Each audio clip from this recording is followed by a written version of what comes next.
Misión de Líderes. Lo entrevistamos a Carlos Spadone, presidente de la Cámara de Comercio Argentino-China. Él nos contó acerca de sus inicios como empresario y cómo logró desarrollarse en áreas de negocio tan diversas como la lana de acero, las bodegas, los teatros y los medios de comunicación.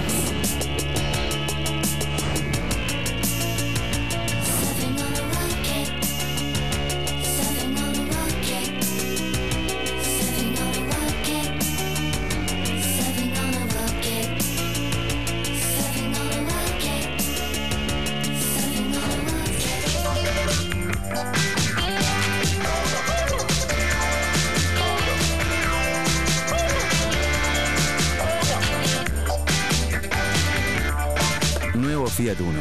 ¿Te subís? Fiat.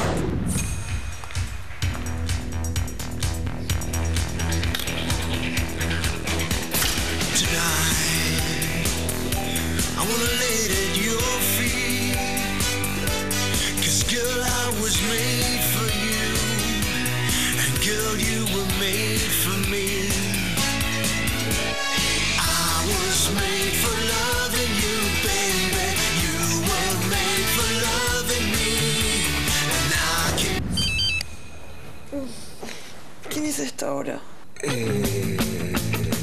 Lo que me mandaron a mí es un mensaje de una prima, de la prima, de la prima, de la prima, de la Me prima. chocan, me bajo del auto, el tipo me dice, a la noche te paso los datos por mensajito. Así es como te llega un mensaje de texto equivocado, ¿entendés? El mensaje viene de un call center de la India, 9 horas y media de diferencia. Somos todos diferentes y está bueno. Personal, cada persona es un mundo. Acá yo imagino un espacio solamente para guardar cosas. Y acá un cuarto solo para los chicos. Puedo ver el living, justo acá. Espacioso, cómodo, perfectamente ubicado con una gran vista al mundo exterior. Nuevo Citroën C3 Picasso. Viví tu auto.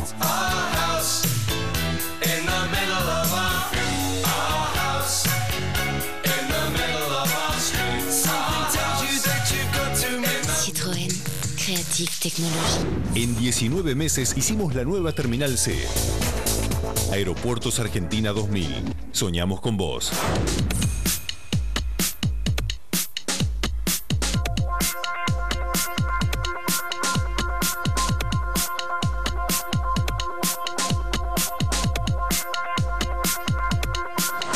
Carlos Spadone, presidente de la Cámara Argentino-China, gracias por recibirnos en sus oficinas. No, muy amable ustedes por esta entrevista.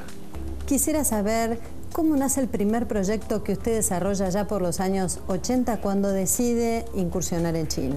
Yo conozco China, no físicamente, en el año 1972. Casualmente se están cumpliendo ahora los 40 años de las relaciones diplomáticas de la Argentina con China. O sea, los gobiernos chino y argentino en el 72 entablaron las relaciones diplomáticas.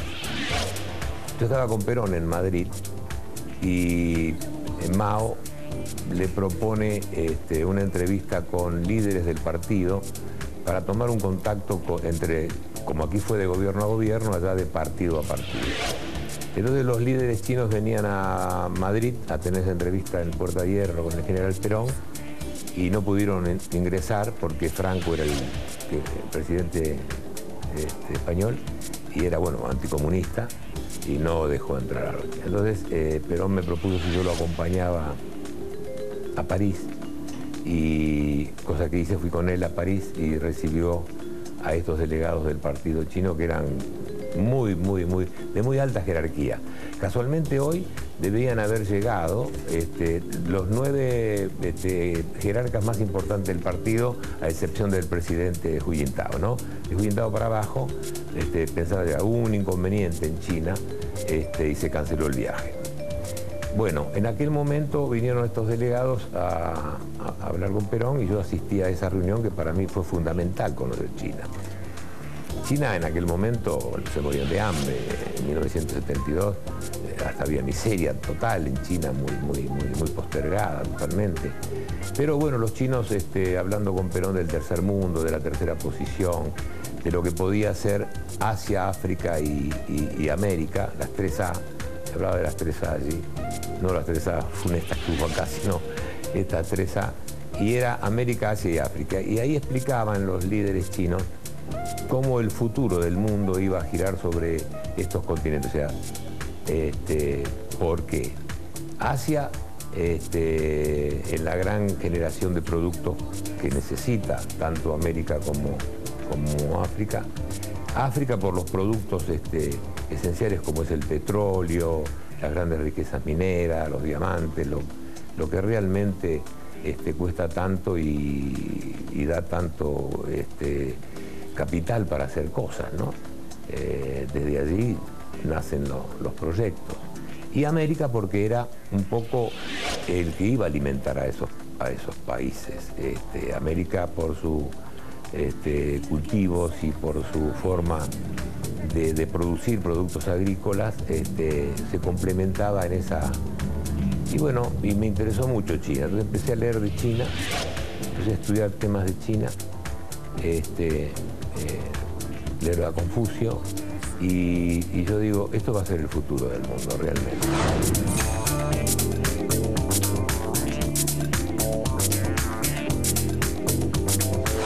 Su primera actividad profesional estuvo ligada a la lana de acero. ¿Cómo es que empieza ese emprendimiento con su hermano Lorenzo? Bueno, mi padre, nosotros perdimos a mi padre cuando tenía yo 15 años y Lorenzo tenía 11, ¿no? Y mi padre había traído un día un rollo de lana de acero a mi casa, ¿no? Y me había dicho, Carlito, mira, me parece que puede ser un buen negocio, y me explicó por qué. Y entonces yo empecé con una tijera, que esa fue nuestra primera fábrica, una etiqueta que era un papel, con engrudo, ni siquiera tenía máquina abrochadora, hacía el paquetito y lo iba a vender a los almacenes cercanos, ahí vivíamos en Lanús. Y así empezamos con este tema. Y un día a mí se me ocurrió hacer ese mismo producto con detergente. Fue una innovación total. Yo patenté el producto y eso me ayudó a proteger la exclusividad que yo tuve con eso, y tuve mucha suerte. Al ponerle el detergente se oxidaba el producto. Entonces tuve que pensar en un antioxidante que al poner el detergente en la lana de acero no se oxide. Y eso lograba que la lana de acero que yo vendía no se oxidaba. La lana de acero se oxida enseguida. Entonces, y logré tener una lana de acero con detergente y antioxidante. Bueno, la patenté.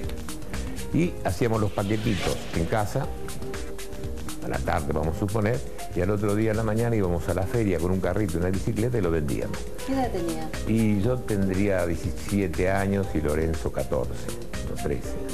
Nos llevamos 4 años. Y bueno, en 2 horas vendíamos todo.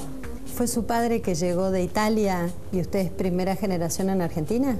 Sí, mi papá vino de Piemonte, estuvo un poco en Córdoba, después se estableció en Mendoza. Mi mamá vino después sola, a los 20 años, a traer a una sobrina de ella, porque habían venido sus hermanos a hacer la América. Estaba yendo bien, entonces trajeron a la nena de allá y la trajo mi mamá.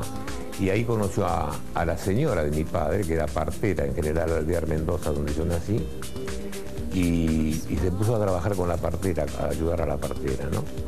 La partera a los 4 o 5 años falleció de cáncer, y bueno, al fallecer, cuenta mi madre y mi padre que doña Margarita le dijo que lo cuidara a mi padre. Hay una diferencia muy grande, mi padre ya tenía 50 y pico de años y mamá tenía 20 y pico, ¿no? Como 30 años de diferencia. Bueno, y a los 61 años nací yo, y después Lorenzo a los 65, y papá murió a los 76 años, yo lo tenía 15. En Mendoza él logró una fortuna bastante importante.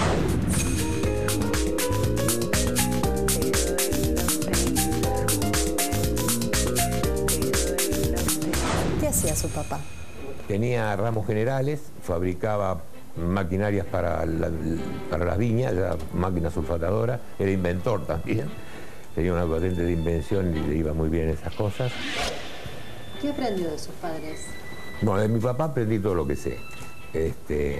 Porque como era un hombre mayor, cuando yo ya tenía 11 años, me llevaba con él, me llevaba a entrevistar a los importantes bodegueros de Mendoza que él le vendía. Estaba yo en el negocio con él, estaba todo el día al lado de mi padre. Iba a la escuela y después estaba al lado de mi padre, todo el día. Yo creo que mi padre sintió que en algún momento él no iba a estar. Entonces es como que me preparó de muy chiquito, ¿no? Y recuerdo cuando yo tenía 11 años, un día, estando en la vidriera, sentado afuera del negocio de mi papá, que me dice, Carlito, hay que aprender pronto porque en 5 años me muero.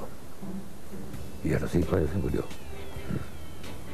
Bueno, yo le debo a mi padre todo lo que sé lo aprendí en estos años, siendo tan jovencito.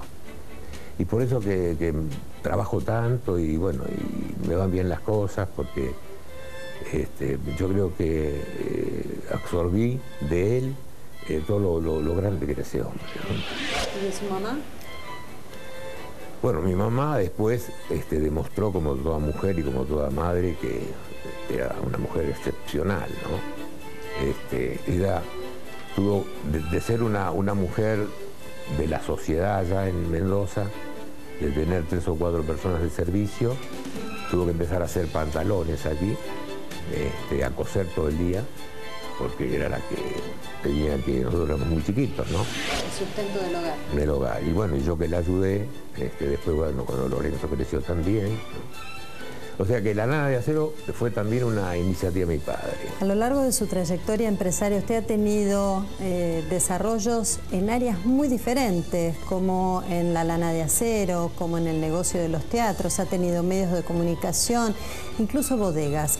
¿Cómo es que ha logrado desarrollarse como empresario en áreas tan distintas que requieren de experiencias muy complejas y diversas?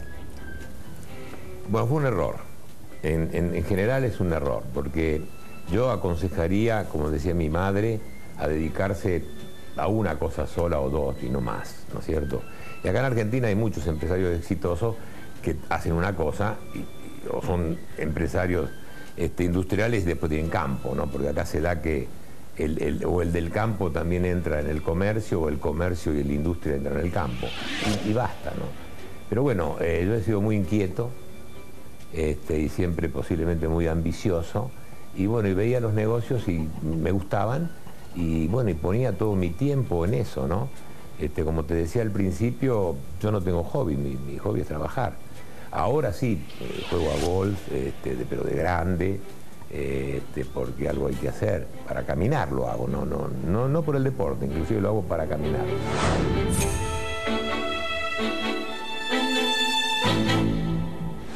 ¿Diría usted que hoy es el vino la actividad principal que desarrolla comercialmente? No, la empresa más importante del grupo, que es de mi hermano y mía, o sea, hay cosas que son de mi hermano y mía, y otra cosa que mi hermano, porque siempre él nunca quiso entrar en nada, siempre yo y después él entraba, y me acompañaba. Él siempre fue el freno, por eso anduvimos bien, yo el motor y él el freno. Entonces tenemos los teatros que somos juntos, siempre hemos ido juntos, y tenemos una empresa de logística que es muy importante, muy grande, es la empresa más grande del grupo, es la que más rédito da. Ahí tenemos más de 500 personas trabajando, o sea que por un lado no sacamos, por el otro lado con mucho trabajo, ¿no? Y bueno, hoy es esa. Después vienen las bodegas. Las bodegas son solamente mías con mis hijos. Tenemos bodega en China, tenemos bodega en La Rioja y bodega en Mendoza. Y es un rubro muy bueno, va. Pero hubo un momento hace un par de años que me asusté, realmente me asusté, ¿no? Como por ejemplo cuando el tema que hice La Razón. Cuando hice el diario La Razón, que tuve un éxito muy grande porque fue el primer diario gratuito del mundo, porque yo subí a los aviones ya hace 20 años del primer diario. Y gratuito, ¿no? Y la gente no entendía cómo un diario gratuito podía funcionar. Y bueno, y funcionó muy bien. Le dediqué mucho tiempo a eso, le dedicaba todo el día. Cuando tenía el diario, solamente el diario, el teatro y todas las demás cosas un poco la manejaba mi hermano. Y entonces, con La Razón, nosotros hacíamos 240.000 ejemplares diarios, de lunes a viernes, regalábamos. Y entonces teníamos muy buena publicidad porque la tirada era grande. Y se me ocurrió en determinado momento que nos iba tan bien hacer a la mañana el diario. Entonces sacar un diario a la mañana, La Razón diurna, gratis también. Y comenzamos a hacer el número 0. Lleva 30 días armar un número 0 para ver los problemas que hay, vos entendés mucho esto. Y cuando nosotros estamos haciendo el número 0, mi número 0 se lo llevaban a Mañeto, y el número 0 que empezaron a hacer ellos empezaron a hacer un diario que se llamaba 5 días. Me traían el número 0 a mí. Y yo veía que estaban haciendo un bárbaro diario. Además que ellos tenían papel prensa, tenían el papel. Y yo decía, ¿cuánto tengo en la espalda todavía para aguantar? Porque salir y aguantar, ¿no? Y eso fue lo que lo decide a vender La Razón el Grupo Clarín. Así es. Y no me pensé, entonces me llaman de Clarín para charlar y me dicen, vos estás haciendo esto, vas a salir a la mañana. Claro, yo si salía a la mañana tiraba 480.000 ejemplares. Pasaba a Clarín, que los días de semana tiraba 380. Le estaba canibalizando el mercado. Claro, iba a ser el diario de mayor tirada, ¿no es cierto? Y por eso yo pretendía, para tener mayor cantidad de publicidad. Entonces voy a hablar con Héctor, con Mañeto, es una gran persona, un empresario muy, yo lo respeto mucho, y Aranda también, Héctor Aranda y José Aranda, son grandes tipos, muy buenas personas. Y entonces empezamos a hablar, no podemos competir. Y yo digo, bueno, yo no puedo competir con Clarín. Entonces yo dije, bueno, les vendo el 75%. Y les vendí el 75%, creo que hice un buen negocio, pero después como vino el 1 a 1, se rompió el 1 a 1 y cobré peso, digo, todo bien, pero estoy muy contento. Lamento haber vendido La Razón, porque como Virulana son símbolos, pero bueno, ya está, pasemos a otra cosa.